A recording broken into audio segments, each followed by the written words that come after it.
Ladies and gentlemen, boys and girls, children of all ages, what is up? The King of Lightning here today, bringing you guys and gals One Piece World. Today's One Piece, people. Holy shit, this week's chapter of fucking One Piece is actually really simple.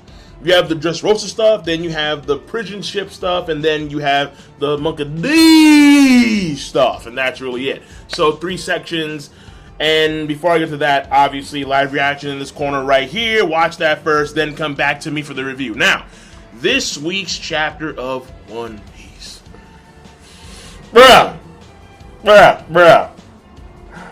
Part 1. Rob motherfucking Lucci, Cypher Pole, Aegis 0. I'm like, yes, man.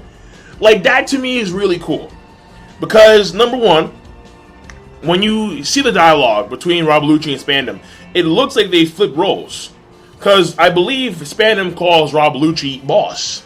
And I'm like, oh, shit. So, I mean, granted, Spandam, he fucked up as a CP9 overseer, and I guess he tagged along with Rob Lucci to CP0 because he knows Rob Lucci personally. Like, I guess they're friends. I don't know. I'm not too sure.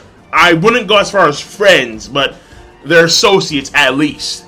Now, that being said, when it comes to the other groups, the other members of CP9, have they gone over to CP0 as well? I mean, probably at least like the top 4. So Lucci, Jabra, Kaku, Bluno. Because I mean, I don't know about the other ones like Khalifa and the rest, but at least those 4, they should be maybe CP02 if they've actually leveled up like Rob Lucci has. And that's my assumption. My assumption is that Rob Lucci has leveled up. And maybe that one guy. No, actually no, I think he's dead. But, oh crap. Like, there was some guy that Frankie fought on the ship. Another CP9, like another Rokishi user, but he only had 4 out of the 6 skills. And Frankie beat him, but he came back and Rob Lucci, like, took him out or some shit, like, real quick. So, maybe that guy, I forgot what his name was, like, some weasel dude. Maybe he's now, like, CP9. I don't know. But as far as I know, he's dead. But who knows? Who knows? Now, so that was cool. And they're hunting the Rev. So the way I see it is this, alright? The Revolutionary Army is being taken care of, or they're being managed by the world government. So Cypher Poles, 1 through 9 and 0 as well. And they're the ones who, do all the stuff in like secret. They watch the Rev, because the Rev, they're the group that's trying to take down the government itself.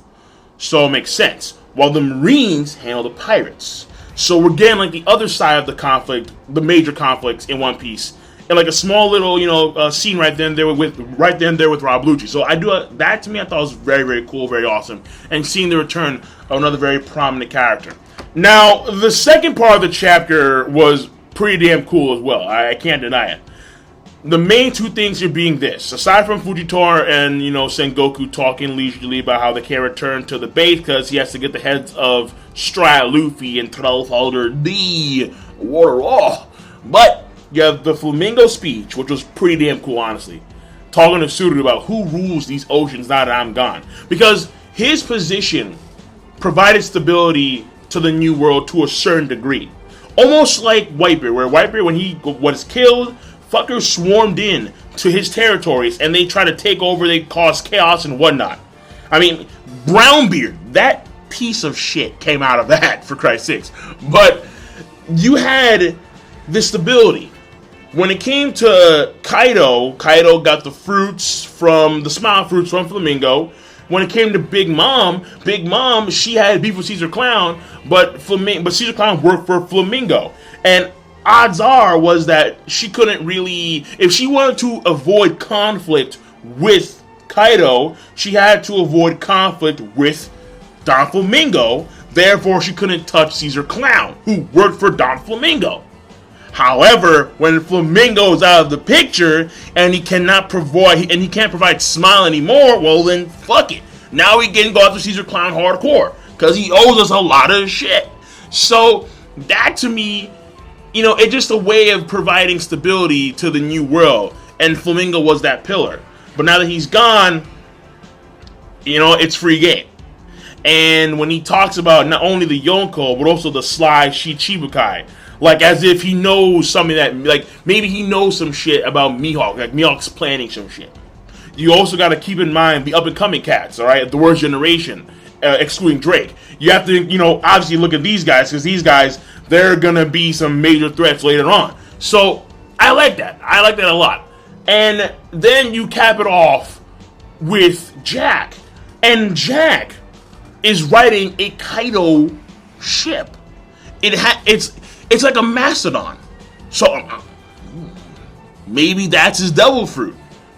Zoan, well, I don't know how to say it, but you know, elephant, Nomi, model, mastodon. There we go. I don't know how to say elephant in Japanese, so sue me. But here's the thing. Jack has apparently so much confidence to where he will take on the people on these marine battleships to try and save Flamingo. You dimwit, of course we're going to take him back. Who in the hell do you think you're talking to? This guy is brimming to the rim with confidence. From what we're getting here, via the ship, he's one of Kaido's men. I mean, maybe he's just batshit crazy. Who the fuck knows? But Jack is a very interesting figure. Like, I got my eyes on Jack, even though we only see very little of him, honestly. So, that's number 2. And number 3 is the last part with the bounties. So, the main players here, alright, so let's get to the main players here, alright? Monkey D! Luffy! 500 million. Alright, so he's up there now with Prime Chinjao. Then you have Roronoa Zoro, 320 million. Okay, so, you know, Zoro fanboys, man, like, yeah.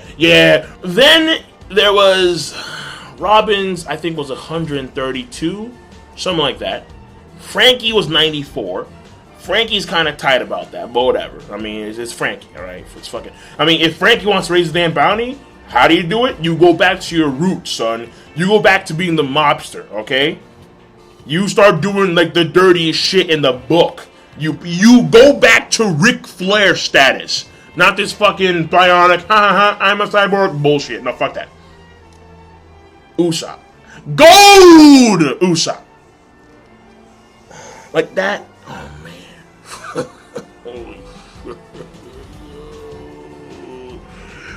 Gold Usopp.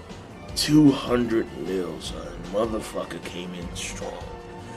Usopp came in strong as fuck. And that was shocking. That was stunning. But I still find it weird that there's a picture of God Usopp when he was being sprawled out by everyone, by Hydruden, like, yeah, this is our god, like on some, you know, Simba shit, nah, and I'm like, okay, all right, okay, but here's the thing, how did they get the picture? Like, who was the guy doing this? And there's that theory that like Abu Salam is like getting all these pictures. He's invisible, working for the Marines, taking pictures and shit, and, you know, getting paid by the Marines and whatnot. Because I'm thinking, like, how the fuck do these pictures exist? Like, who the fuck was there when Usopp was getting sprawled out Simba style? I mean, I didn't see any Marines there. All the Marines that we know that were up, they were up in the surface area with Fujitora. So who the fuck was there? So this Abu Salam theory, I mean, I think it's a strong theory. Finally. Yeah, Brook, Nami, Chopper, fuck him. Sanji. Kuroashi Sanji. Now, it's only, well, I can't say only, but it's 177 million. Lower than Usopp. But the bounty's only valid if he's taken in alive. They don't want his head on a spike. They want Sanji alive. Fully functioning. Oh yeah. See, I like that because that's super unique, and it promotes several different theories. I like the Prince theory. There is that. I mean, like, it's a dumb theory. And I'm sorry, Matt, it's a dumbass theory. But Matt, and I know a few of the folks have a theory, a friend of mine, Matt, that Sanji at some point cooked for Big Mom, and Big Mom loved his sweets, and somehow was able to convince the Marines to keep him alive for her sake. Like no! Like, what the fuck? Like, no. Why would the Marines even... The Marines wouldn't make a deal with Big Mom to get Blackleg Sanji. Fuck no. I'm not buying that shit for a second. But this obviously highlights a Sanji-centric arc in the near future. Sanji fanboys across the world are hyped. So Mr. Prince is going to be, hopefully, a key, I mean, like, a strong key component of a future arc, especially when it pertains to the whole only alive portion of his bounty. That's not there just for shits and giggles. Hopefully, Oda, I swear to God, Oda, if that shit's in there for shits and giggles, I'm coming to your house and I'm giving you the strongest dropkick in the world. AJ Styles couldn't do a stronger dropkick. I swear to God. But it's coming. We got that feeling in our hearts that Sanji's getting some mad hype in the future. We know it. So I got my theories, but I'll talk about them in an upcoming video.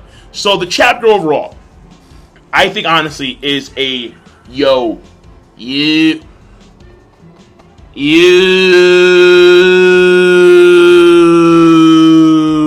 status chapter, because Dressrosa is now like officially done, and we're seeing the new bounties, and we're getting hype for future arcs. We're getting kind of introductions. Like, we have Rob Lucci, who's seen before. We have Jack, who we've heard about before, obviously. And, you know, they're now more prevalent. And we see what their roles are. Rob Lucci, CP0. Jack, a member of Kaido's armada, rocking a Mastodon ship, probably Mastodon himself. That's crazy. And the fact that he's willing to take on Fujitora and company to get the Flamingo. Flamingo letting it be known that now it's open season in the new world. Who rules the sea? The world may never know. Though odds are, at the end of the damn day, it's going to be Zay ha ha ha for a long period of time. But who knows? Then again, there's always Shanks. Yeah, red hair. That's my boy. So either way, the chapter basically moves along the story, and it does set a very strong foundation for future arcs within the story itself. So obviously, and I'm done. So King of Lightning, rate the video, comment, and subscribe as always. Be sure to do that. Peace. Have a nice goddamn day. And I'm done. Yeah.